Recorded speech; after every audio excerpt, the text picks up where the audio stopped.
She didn't choose him because he was taller than you, or richer than you, or better looking than you. I know that's the story you've been telling yourself because it's the one that lets you off the hook. But it's not the truth. And the truth is harder to hear. You've watched it happen, maybe more than once. There's a girl you wanted. You were kind to her. You were there for her. And on paper, you beat the other guy in almost every category. And then she chose him anyway. The less successful guy, the one who treated her worse. And it made no sense to you. It felt insulting even until you understand what she was actually choosing. Because she wasn't reading your resume. She was feeling a dynamic. And in that dynamic, he won and you lost. Now, here's the part I actually need you to hear, because this is the part that helps. The brutal truth isn't that he's a better man than you. He's probably not. The truth is that he did a handful of specific things you didn't do. And every single one of them is something you can learn starting today. This isn't about your genetics. It's about your behavior. So I'm going to walk you through the real reason she chose him over you. Some of these are going to sting. Sit with the sting, because the discomfort is exactly where the lesson is. The men who get angry and click away stay exactly where they are. The men who lean into the uncomfortable part are the ones who never get out-chosen again.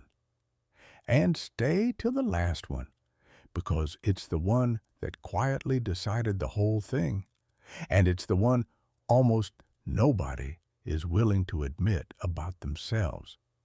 Here's the core mistake almost every man makes. You think attraction is a ranking.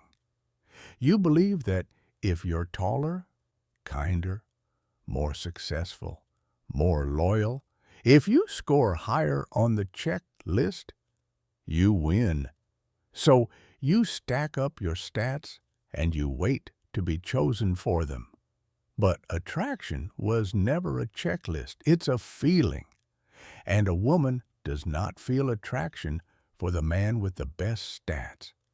She feels it for the man who makes her feel the most and who she has to slightly reach for. Those two things, emotion and tension, beat every line on your resume. He could be objectively less than you on paper and still trigger more of both. That's not unfair. That's just how it actually works. And the men who refuse to learn it that stay confused and bitter forever. So, as we go through these, stop asking, how was he better than me? He wasn't. Ask the real question, what dynamic did he create that I didn't? Watch the dynamic, not the man. The first one is abundance. He had other women in his life, other things going on, a sense that he'd be just fine with or without her. You made her your entire focus. You cleared your schedule. You waited on her replies. You put all your eggs in her basket. And she felt every bit of it. Neediness has a smell, and women catch it instantly. When a man treats one woman like she's his only option, he's quietly telling her that nobody else wants him, and that makes her want him less, not more. The man with options wasn't playing games. He genuinely had a full life, and that fullness made him feel like a prize. You made her the prize, and crowned yourself the one who was lucky to be near her. The second is the chase. You pursued, you double-texted, you initiated everything, you carried the whole thing on your back. He let her come to him. He created a little space and let her step into it. Here's the brutal mechanic underneath it. People value what they invest in.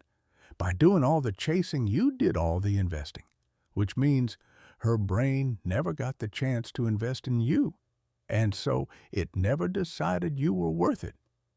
He let her chase even a little, and every step she took toward him made her want him more. You took that gift away from her by never letting her work for anything. The third one stings.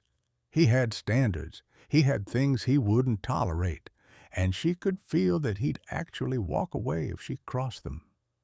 You accepted everything, every canceled plan, every cold week, every mixed signal. You absorbed it all with a smile, terrified that one boundary might lose her.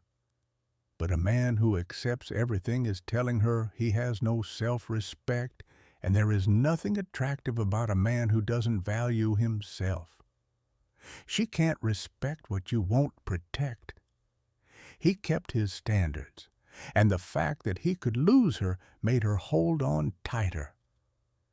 You made yourself impossible to lose, and so there was nothing to hold on to. Think about it. If a man will accept any treatment just to keep you, his approval is worthless. Because it cost nothing to earn, his approval meant something precisely because it wasn't guaranteed. That's the cruel math of it. The easier you are to keep, the less you're worth keeping. The fourth is the spark.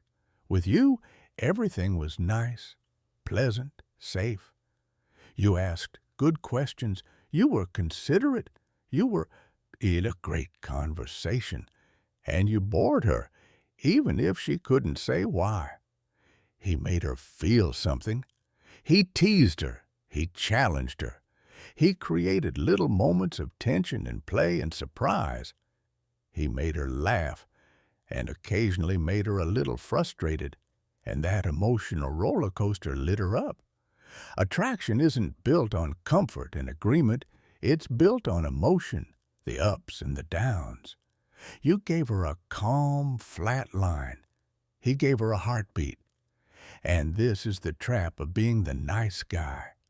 You confused being pleasant with being attractive.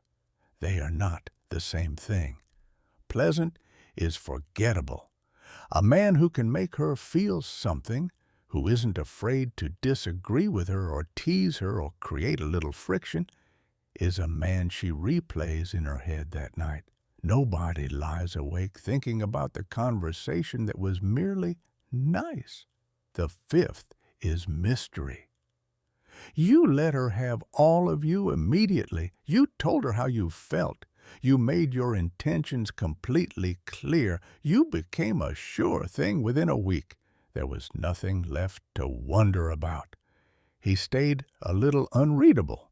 She was never quite sure where she stood, and that uncertainty kept her thinking about him constantly, not because he was cruel, because he didn't hand her the ending. The human mind obsesses over the unresolved. You resolved everything out of fear, and a resolved man is a man she stops thinking about. He left the question open, and she couldn't put it down. And here's the last one, the one that decided it. He had a life that was full and moving with or without her. His purpose, his friends, his momentum. She wanted in. You had emptied your life out to make room for her, so there was nothing for her to want into.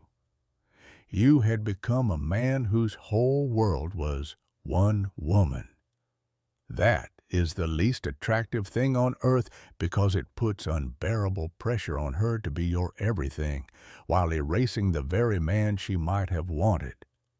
She doesn't want to be your entire world. She wants to be an exciting part of a world that's already worth being part of. He had that world. You dissolved yours. And in the end, she chose the man who still had somewhere to go. The painful irony is that you erased your life to prove your devotion, and in doing so, You erased the exact thing that made you worth devoting to in the first place. So let's be honest about what all 6 of these actually are. Not one of them is about your face, your height, or your bank account. Every single one is a behavior, a frame, a choice, which means every single one is in your control. The man who gets chosen isn't the highest score on paper. He's the one with options, with standards, with his own life, who makes her feel something and leaves her a little curious. You can become that man. You weren't born without it. You just gave it away, one fear at a time, and that should feel like relief, not shame. If losing her was about your behavior, then winning next time is too. The next time you meet someone you want, you won't be hoping to get picked. You'll be the dynamic she's drawn into. But here's the real problem. Even once you understand all of this, the moment you start applying it and a woman begins to fall for you, you're going to feel the urge to slip right back into the old patterns, to chase, to overgive, to make her your everything all over again. Fixing it once isn't enough.